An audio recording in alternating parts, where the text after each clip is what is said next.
In today's video, I'm going to teach you how to remove Microsoft Copilot. If you want to uninstall Microsoft Copilot from your Windows computer, the process is very straightforward, and I'll walk you through it slowly so it's easy to follow. First, open the Settings app on your PC. You can do this by clicking the Start menu and selecting Settings, or by using the keyboard shortcut, Windows key plus I. Either method will take you to the same place, so use whichever feels quicker for you.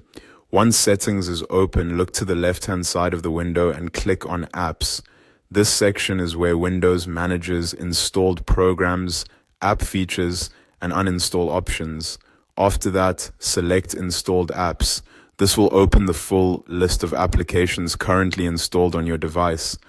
Now, find Microsoft Copilot in the list. If you have a lot of apps installed, the easiest way to do this is by using the search field at the top of the installed apps page. Just type in Microsoft Copilot and Windows should filter the list for you. This can save time and help you avoid scrolling through everything manually. When you see Microsoft Copilot, click the three-dot menu next to it. This menu contains additional options for that app, including the one we need for removal. From that menu, choose Uninstall. Windows will then ask you to confirm the action. Click Uninstall again to confirm that you want to remove Microsoft Copilot from the system.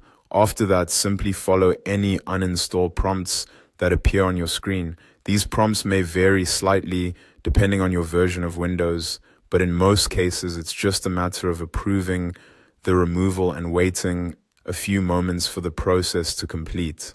While the uninstall is running, it's a good idea to leave the settings window open until everything finishes, just to make sure the removal completes properly. If Windows asks for permission through a system prompt, go ahead and allow it so the uninstall can continue. Once the prompts are complete, Microsoft Copilot should be removed from your computer. At that point, you're done. That's all it takes to remove Microsoft Copilot. If you're following along on your own device, just take it one click at a time, and the process should only take a minute or two.